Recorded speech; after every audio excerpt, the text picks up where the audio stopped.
I just can't believe it. This team still somehow finds a way to win, and they have just made a little bit of history. So let's do a review.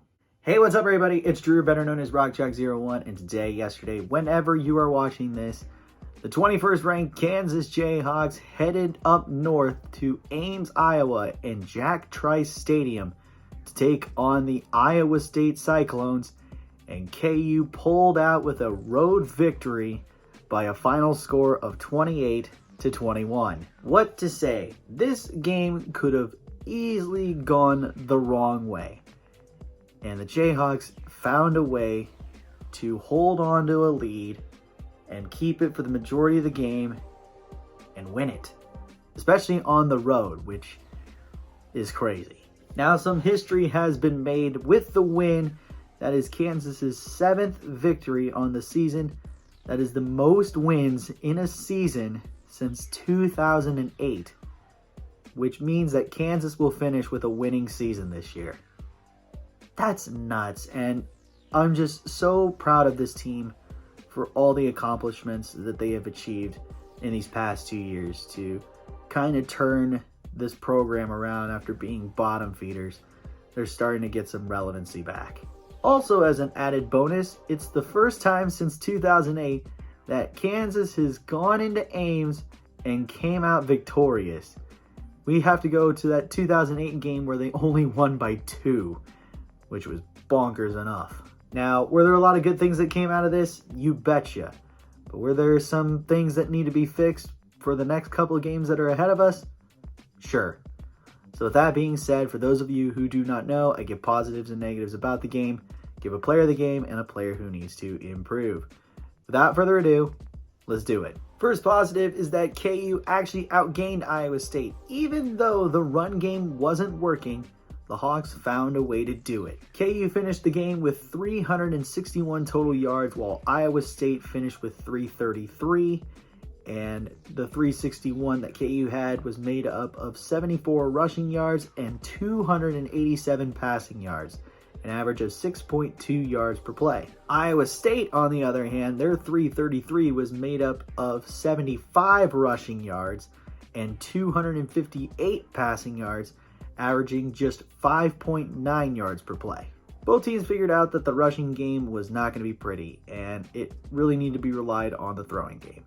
Thank goodness KU figured it out and actually was a lot more accurate, didn't make some dumb decisions that were really costly, and threw up the home run ball at the right point in time to make spectacular plays. So good things there, and winning the total yard game is an easy positive for me.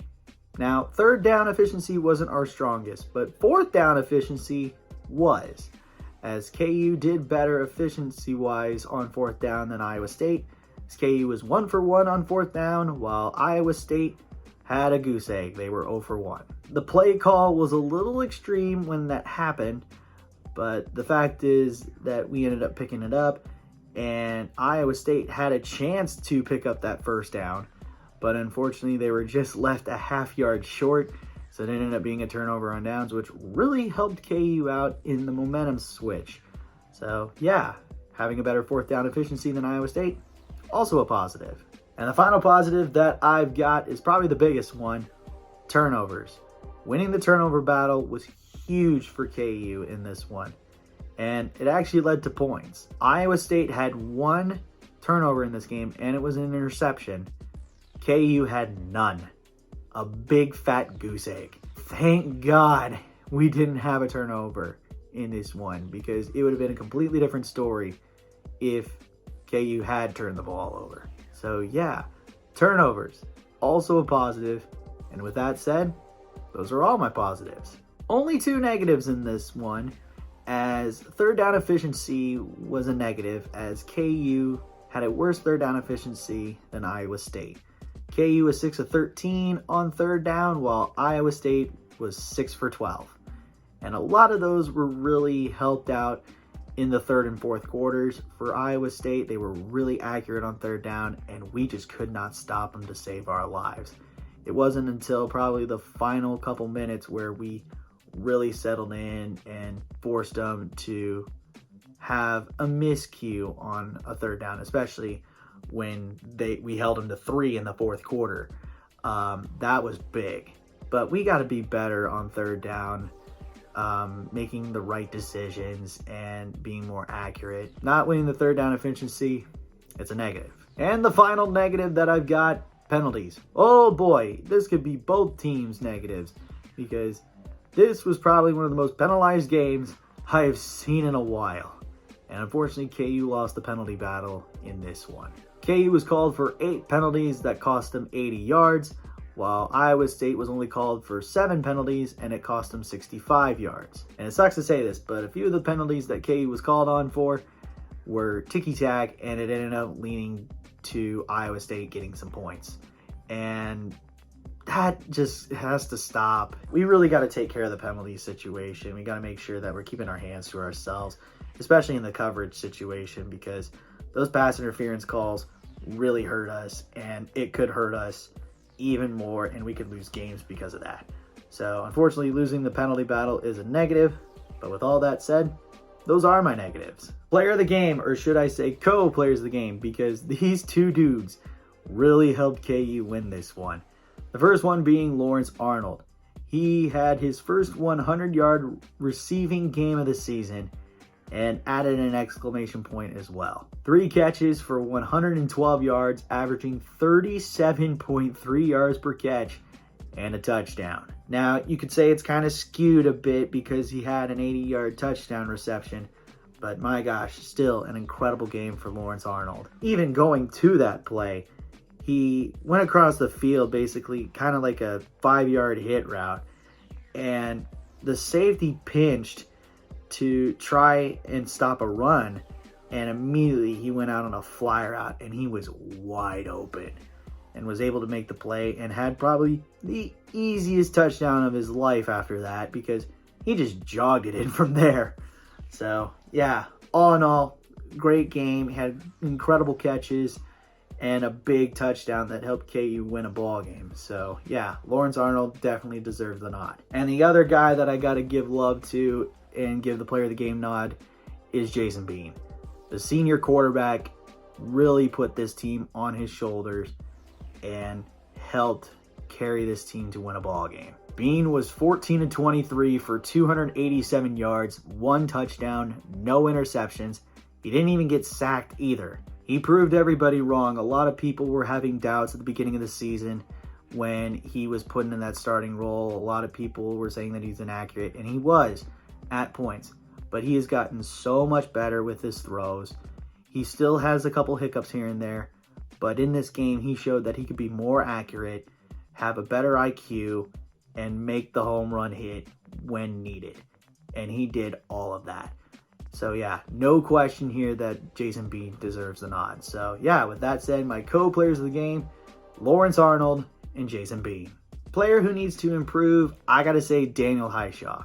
Didn't have the best game in the world, but with the way things were going, it really wasn't needed. Highshaw finished the game with 9 carries for 29 yards, averaging 3.2 yards per carry. I mean, what can you say about Iowa State's defense? They did everything to stop the run, and they did. And Highshaw really didn't get much room at all. Like, a lot more times that he touched the ball, it ended up being a loss. But there was a couple times where he ended up picking up 6, 7, 8. But we saw a lot more losses in this one than in games past.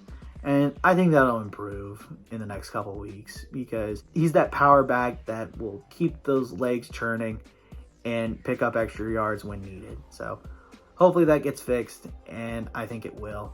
But unfortunately for this week, Daniel Highshaw is my player who needs to improve. All right, before I go, I do have a couple top plays for you.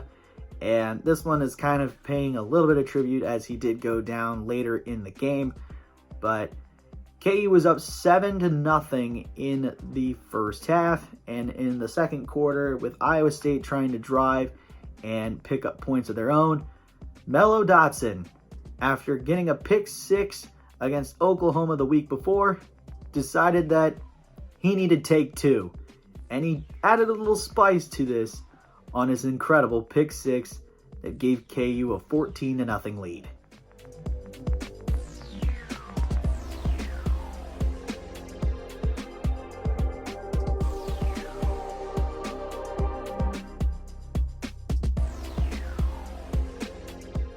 And the final top play that I got for you, we head to the fourth, halfway through the fourth. After being down 21-3, Iowa State climbed back and scored 15 unanswered points to cut the lead to 3. And Kansas had the ball and immediately answered right back on the first play of the next drive. Jason Bean basically faked the handoff and found Lawrence Arnold open for an 80-yard touchdown reception that gave KU a 28-18 lead, which, by the way, helped seal the victory for KU.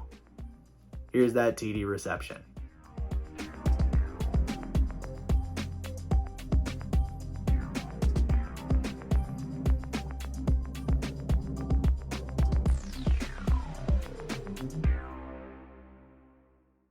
If it wasn't for those two plays, there's a good chance Iowa State would have won this one. But thank goodness those plays happened. And with that said, those are my top plays. And with all that said, that's going to do it for my review of KU versus Iowa State. Again, the final score, Kansas 28, Iowa State 21. Don't forget to leave a like, comment, share, and subscribe, and push that notification bell. And tell your friends about these videos. And I should see you again for the next KU football review, as the Hawks will return home to David Booth Kansas Memorial Stadium for the Salute to Service game, as the Jayhawks will take on the Texas Tech Red Raiders. It should be a good one in Lawrence. But until then, have a good day. Never bring anxiety anxious to the field house, and I'll catch you on the flip side. Peace.